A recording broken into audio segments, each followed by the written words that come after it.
Ұйқыдан ерте тұрудың пайдасы өте көп. Ерте тұру күні бойы сергек жүрудің бір жолы. Егер таңертең ерте оянатын жандардың қатарында болсаңыз, біз айтқалы отырған жайттар сізге таңсық болмауы тиіс.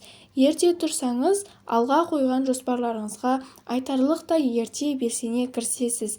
Уақытыңыз да жеткілікті болады. Таңмен таласа тұрып, тамаша көңіл күйдің бесігінде тербелесіз. Мысалы, ерте тұрған еркектің ырысы артық, ерте тұрған әйелдің бірісі артық деген қазақтың аталы сөзі де ерте тұру мәселесіне салмақпен қарауға шақырады.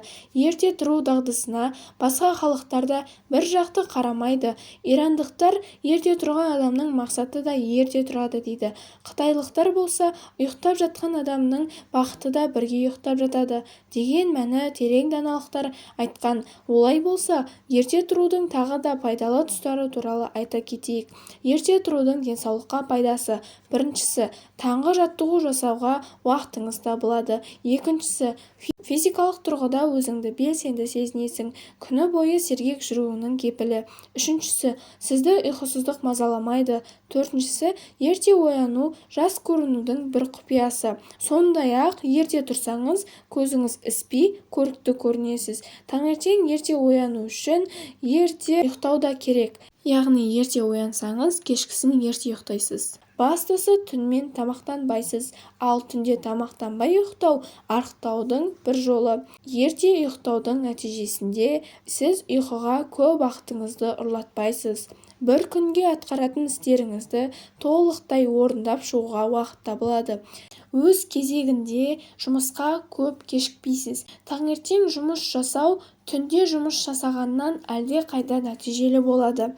Барлық жаңалықтарды бірінші болып көріп, бірінші болып оқисыз. Ерте оянудың қарым-қатынас үшін пайдасы: сіз ерте оянсаңыз, үйдегілер де жұмыстан кешікпейтін болады. Таңертең отбасыңмен шайға отырып, басыңыздағы бақытты сезінесіз. Сізге қарап, үйдегі басқа жандар да бой түзейтін болады. Жұмысқа кешікпейтін, тиянақты, жауапты тұлға ретінде басшыңыз бен достарыңыз алдындағы беделіңіз биік болады. Ерте оянсаңыз, ата-анаңыз да шат-шадыман болады. Ерте оянудың тәртіппен жұмыс үшін пайдасы: ерте оянсаңыз, балаларыңызды мектепке кешіктірмей апарып, жұмысқа да үлгересіз. Таңертең бір күндік жоспарларыңызды ойға алып, пысықтап аласыз. Кітап немесе күнделік жазуға уақыт табасыз. Ерте оянып, жұмысыңызға алып кетуге тамақ әзірлеп те үлгересіз. Ерте оянсаңыз, жұмысыңыз да өрге басады. Тапсырмаларды уақытымен орындап жүретін боласыз. Ерте оянудың рахатын сезіну: үйдегі жандар ұйықтап жатқанда тыныштықта тынығып ой қорытасыз. Сіздің күніңіз керемет көңіл күймен басталады. Таңғы салқын ауамен тыныстап, құстардың әнін тыңдайсыз. Арайын шашқан күннің шапағына бөленесіз. Ерте тұру өзіңді бағалаудың бір жолы. Сол арқылы өзіңді жақсы көре түсетін боласыз. Ерте ояну, тынығу: таңғы салқында көшеде серуендеп, жаныңызға жайлылық сыйлайсыз. Ерте тұрудың аз да болсын пайдасы туралы айта кетейік. Ал мұны ерте тұрып сезіну сіздің құзырыңызда. Бастысы, күн тәртібіңізді ерте оянудан бастауды жоспарласаңыз болғаны.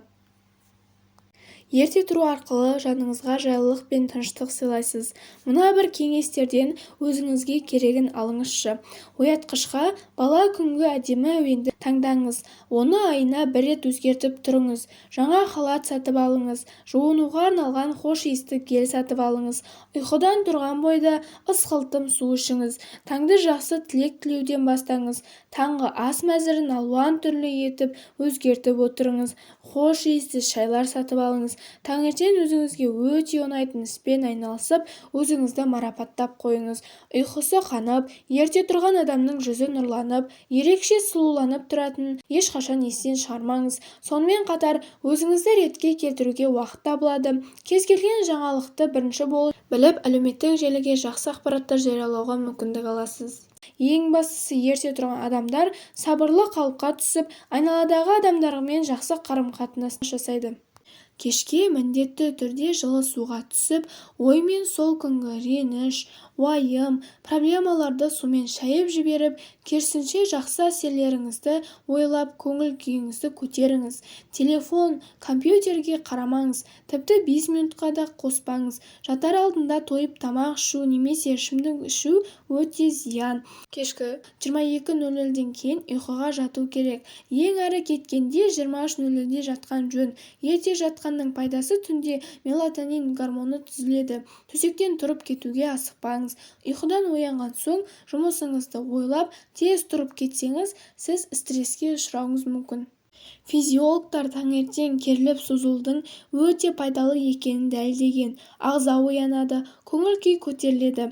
Ұйқыдан күліп оянудың әсері ұшан-теңіз. Ғалымдар күлімсіреген кезде бет бұлшық еттерінің тартылуы мен көңілді эмоционалды күйінің бір-бірімен тығыз байланысты екенін тапты. Еш себепсіз күлімдеп ояну өмірге оптимистік көзқараспен қарауға үйретеді. Күлімдеуді әдетке айналдырыңыз. Кейін кез келген кезде күлімдеу арқылы өз көңіл күйіңізді реттей алуға қол жеткізесіз. Айтпақшы, ұйқыдан ояту үшін қойылған сағат қоңырауының шырылынан кейін тағы біраз ұйықтау өте зиян.